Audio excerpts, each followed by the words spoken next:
Et donc on va voir cette notion du fait d'être sous la grâce et pas sous la loi.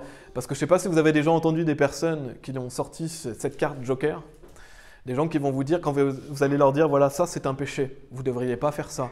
Ou des personnes à qui vous allez dire, vous devez garder les commandements de Dieu, même si vous n'êtes pas sous la loi. Il y a des gens qui vont vous dire, ah mais attendez, je ne suis pas sous la loi, je suis sous la grâce. Donc il y a des gens qui vont utiliser cette carte Joker pour justifier leur péché en fait.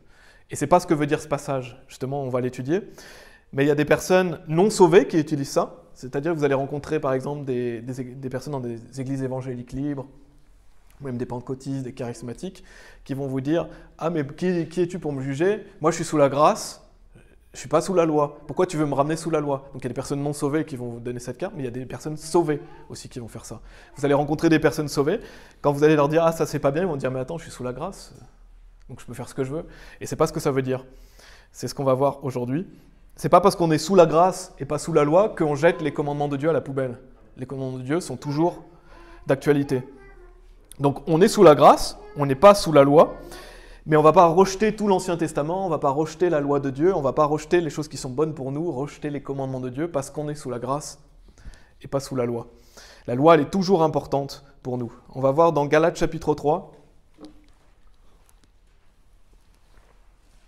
Donc cette notion de on est sous la grâce, on n'est pas sous la loi, ce n'est pas une raison pour aller pécher, ce n'est pas une raison pour ne pas garder les commandements de Dieu ou faire ce qu'on veut. Galates chapitre 3, versets 9 à 13. Ainsi donc, ceux qui sont de la foi sont bénis avec le fidèle Abraham, car tous ceux qui sont des œuvres de la loi sont sous la malédiction. Donc on l'avait vu, si vous vous mettez sous la loi, vous êtes sous la malédiction de la loi, car il est écrit, donc ça je l'avais déjà lu, « Maudit est quiconque ne continue pas dans toutes les choses qui sont écrites dans le livre de la loi pour les faire. » Pourquoi vous êtes sous la malédiction quand vous êtes sous la loi? Parce que vous n'êtes pas capable de garder toute la loi. Mais qu'aucun homme n'est justifié par la loi à la vue de Dieu, cela est évident, car le juste vivra par la foi. Et après il est dit, et la loi n'est pas de la foi, mais l'homme qui l'est fait vivra par elle. Christ nous a rachetés de la malédiction de la loi, étant fait une malédiction pour nous, car il est écrit, maudit est quiconque pend à un arbre. Donc on voit encore une fois qu'une personne qui est sous la loi, bien sûr, ne peut pas être sauvée, parce qu'il est maudit, il ne peut pas garder la loi. Mais Dieu merci, le salut est par la foi en Jésus-Christ, le salut est gratuit. Une fois que vous êtes sauvés, vous êtes rachetés de la malédiction de la loi. Car Jésus s'est fait péché pour vous, Jésus s'est fait malédiction pour nous, afin qu'on puisse être justifiés par la foi. Donc en fait, le fait de ne plus être sous la loi, comme dit la Bible, qu'est-ce que ça veut dire? Ça veut dire que vous n'êtes pas sous la malédiction de la loi. On n'est pas sous la malédiction de la loi une fois qu'on est sauvé. On est sous la grâce. Donc être sous la malédiction de la loi, ça veut dire que vous êtes sous la condamnation, parce que la loi, c'est ce qui nous condamne. Donc une personne qui se met sous la loi se condamne elle-même à l'enfer. Nous, on n'est plus sous la malédiction de la loi. On ne peut plus aller en enfer. On est sauvés.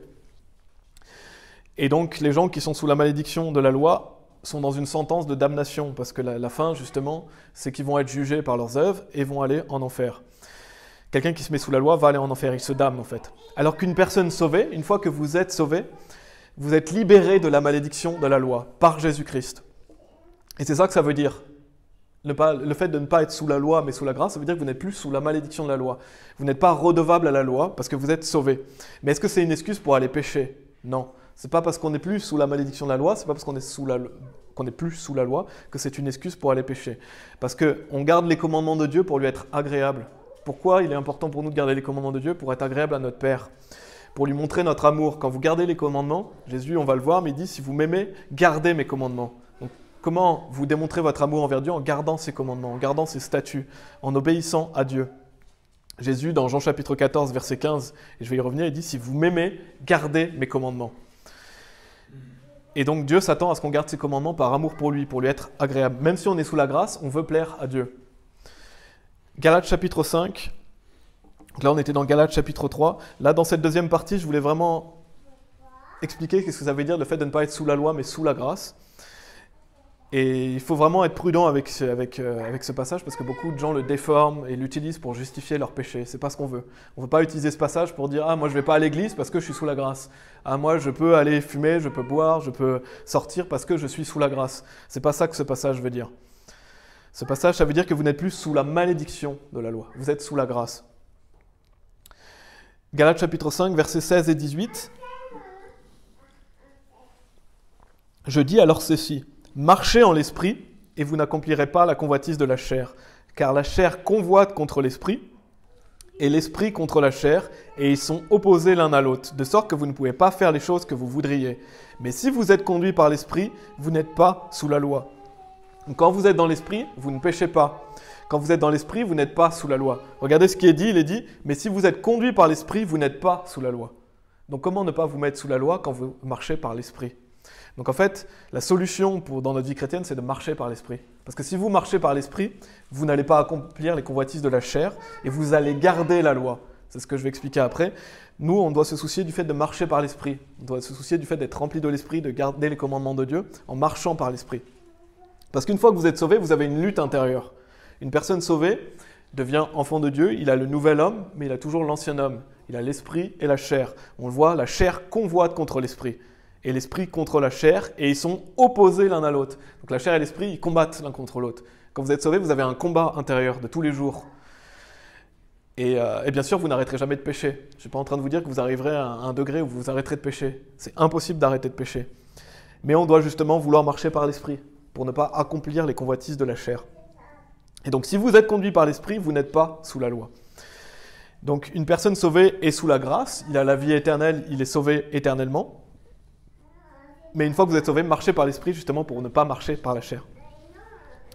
Et bien sûr, vous ne pouvez plus aller en enfer, comme je l'ai dit, une fois que vous êtes sauvé, vous êtes toujours sauvé. Dieu est votre Père. Qu'est-ce qui va se passer si vous commettez des péchés ? Dieu va vous corriger et vous châtier, parce qu'il vous aime, parce qu'il sait qu'il n'y aura pas de conséquences à vos péchés éternellement. Vous êtes sauvés, mais vous aurez des conséquences sur cette terre. Et on voit dans Galates chapitre 5, donc on a vu versets 16 et 18, on va lire la suite, versets 19 à 25. Or, les œuvres de la chair sont manifestes. Lesquelles sont celles-ci ? Adultère, fornication, impureté, lascivité, idolâtrie, sorcellerie, haine, désaccord, émulation, courroux, querelle, sédition, hérésie, envie, meurtre, ivrognerie, orgie, et de telles choses semblables, desquelles je vous en parle d'avance, comme aussi je vous l'ai déjà dit, que ceux qui font de telles choses n'hériteront pas le royaume de Dieu. Mais le fruit de l'esprit, donc là on a vu des œuvres de la chair, maintenant on va voir les fruits de l'esprit, est amour, joie, paix, longanimité, gentillesse, bonté, foi, docilité, tempérance. Contre de telles choses, il n'y a pas de loi. Et ceux qui sont à Christ ont crucifié la chair avec les affections et les convoitises. Si nous vivons en l'esprit, marchons aussi en l'esprit. Donc on voit toute une liste des œuvres de la chair, des choses qu'on ne doit pas faire, des choses qui sont malfaisantes. Et après, on voit les fruits de l'esprit. Donc, on voit l'opposition entre la chair et l'esprit. Et vous voyez, à la fin du verset 23, donc Dieu nous donne les fruits de l'esprit. On a l'amour, la joie, la paix, etc. Et il est dit, à la fin, contre de telles choses, il n'y a pas de loi. Donc, il n'y a pas de loi si vous marchez par l'esprit. Si vous marchez par l'esprit, il n'y a pas de loi. Vous n'avez pas besoin de la loi, en fait. Quelqu'un qui marche par l'esprit, il n'a pas besoin de la loi. Parce que vous allez l'accomplir. En marchant par l'esprit, vous allez garder les commandements de Dieu. Donc une personne qui marche dans la justice, une personne qui est juste, n'a pas besoin de la loi. Parce qu'il va accomplir la loi en marchant par l'esprit. Alors que si vous marchez par la chair, dans Romains chapitre 8, je vais lire les versets 12 et 13, il est dit « Par conséquent, frères, nous sommes redevables non à la chair, de vivre suivant la chair, car si vous vivez suivant la chair, vous mourrez. Mais si par le moyen de l'esprit, vous mortifiez les actions du corps, vous vivrez. » Donc on voit cette notion de mourir. Ça parle de mourir physiquement. Et donc si vous vous identifiez à votre ancien homme, parce qu'on l'a vu dans Galates chapitre 5, ceux qui sont à Christ ont crucifié la chair, parce qu'il faut vous considérer mort à votre ancien homme quand vous êtes sauvé. L'ancien homme a été crucifié avec Christ. Votre ancien homme, il a été crucifié. Il faut vous considérer mort quant à votre chair et vivant quant à l'esprit. On crucifie la chair avec les affections et les convoitises. Oubliez jamais que votre ancien homme, il est mort avec Christ. Donc ne vous identifiez pas à votre ancien homme. Et donc il est dit, car si vous vivez suivant la chair, vous mourrez. Parce que si vous vivez dans le péché ça amène la mort. Vous pouvez mourir physiquement. Donc justement, il ne faut pas s'identifier à l'ancien homme. Si vous marchez par la chair, si vous vous identifiez à votre ancien homme, Le péché peut vous amener à la mort physique. Bien sûr, pas à la mort spirituelle, vous êtes sauvé, vous irez au paradis, mais vous pouvez mourir physiquement. Et donc la liberté du chrétien, parce que beaucoup de gens utilisent cette... quand on vous dit, voilà, on n'est pas sous la loi, on est sous la grâce, ils disent on est libre, on fait ce qu'on veut. La vraie liberté, c'est le fait de marcher par l'esprit. La liberté du chrétien vient du fait de marcher par l'esprit, puisque s'il marche par l'esprit, il n'est pas sous la loi. Il est libre en Christ. Le fait d'être libre en Christ, ça ne veut pas dire qu'on peut faire tout ce qu'on veut. Ça veut dire que quand vous marchez par l'esprit, vous êtes libre. Parce que vous accomplissez ce que Dieu veut que vous fassiez. Donc il nous faut en tant que chrétiens garder les commandements de Dieu, même si nous ne sommes pas sous la loi. Et bien sûr, comme je l'ai dit, c'est impossible d'arrêter de pécher, et c'est impossible de marcher toujours par l'esprit. On ne peut pas, 24 heures sur 24, 7 jours sur 7, marcher par l'esprit. Mais on doit vouloir y marcher le plus souvent possible. Et ça, c'est vraiment une notion fondamentale, parce qu'en tant que chrétien, on doit garder les commandements de Dieu. On ne jette pas les commandements de Dieu à la poubelle, on les garde, on doit les appliquer, on doit obéir à Dieu pour lui être agréable, pour vivre par l'esprit. Allez dans Matthieu chapitre 5 si vous voulez. Là je suis toujours dans le deuxième point. On voit cette notion d'être sous la grâce, de ne pas être sous la loi, et que ce n'est pas une excuse pour pécher, et que comment on peut accomplir la loi, et je vais en parler un peu après, c'est en marchant par l'esprit. Si vous vivez par l'esprit, vous n'avez pas besoin de la loi. Matthieu chapitre 5, versets 17 à 19, et tous les chrétiens, toutes les personnes sauvées peuvent marcher par l'esprit. Une personne non sauvée, il ne peut pas marcher par l'esprit. Lui, il est toujours sous la malédiction de la loi. Matthieu chapitre 5, donc c'est Jésus qui parle, versets 17 et 19, il est dit « Ne pensez pas que je sois venu détruire la loi ou les prophètes, je ne suis pas venu pour détruire, mais pour accomplir. » Donc Jésus est venu accomplir. « Car en vérité, je vous le dis, jusqu'à ce que le ciel et la terre passent, un seul iota ou un seul trait, en aucun cas ne passera de la loi, jusqu'à ce que tout soit réalisé. » Donc Jésus ne peut pas être plus clair ici. « Quiconque donc enfreindra l'un de ces plus petits commandements et enseignera aux hommes à faire ainsi sera appelé le plus petit dans le royaume du ciel. Mais quiconque les fera et les enseignera, celui-là sera appelé grand dans le royaume du ciel. » Et ça, c'est vraiment un passage qui m'impacte beaucoup et qui me fait trembler, parce que je n'ai pas envie d'être appelé le plus petit dans le royaume du ciel. Mais si vous ne gardez pas l'un des plus petits commandements et vous enseignez aux autres à faire ainsi, vous serez appelé le plus petit. Donc on voit l'importance des commandements de Dieu. Quelqu'un qui se lève derrière le pupitre et qui va dire certaines choses, je ne sais pas, par exemple, c'est correct de voler, vous pouvez voler, il enseigne aux autres à ne pas garder les commandements de Dieu. La Bible dit qu'il sera appelé le plus petit. Donc on doit prêcher la loi de Dieu, on doit prêcher ce qui est juste, et on doit faire attention à garder les commandements de Dieu. Donc il y a une sérieuse condamnation si justement vous ne gardez pas les plus petits commandements et que vous enseignez aux autres à faire ainsi. Donc c'est quelque chose on doit méditer quand vous vous levez pour prêcher la parole de Dieu. Attention à ce que vous dites. Et il est dit, par contre, quiconque les fera et les enseignera, celui-là sera appelé grand dans le royaume du ciel. Et c'est ça qu'on veut. Si vous gardez le plus petit des commandements et que vous enseignez aux autres à faire ainsi, vous serez appelé grand dans le royaume du ciel. Donc Jésus nous l'a déjà dit, c'est déjà écrit dans sa parole. Donc Jésus est venu accomplir la loi est toujours là.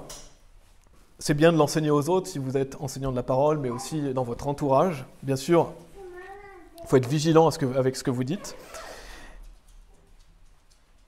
Et donc toutes les personnes qui vont venir vous voir en disant « on n'est plus sous la loi, on est sous la grâce, je peux faire ce péché, etc. » Ce sont des menteurs. Ce sont des menteurs parce que la Bible, on a vu dans ce passage que garder les plus petits commandements, c'est important pour Dieu. Et on ne peut pas se permettre d'enseigner n'importe quoi aux autres. Donc il faut bien comprendre ce que ça signifie. On a vu vaguement, enfin brièvement, je veux dire, qu'est-ce que ça signifie? C'est qu'on n'est plus sous la malédiction de la loi, on est sous la grâce. Et la loi, elle est là pour punir les mauvaises personnes. Je vais le mentionner aussi dans un autre passage.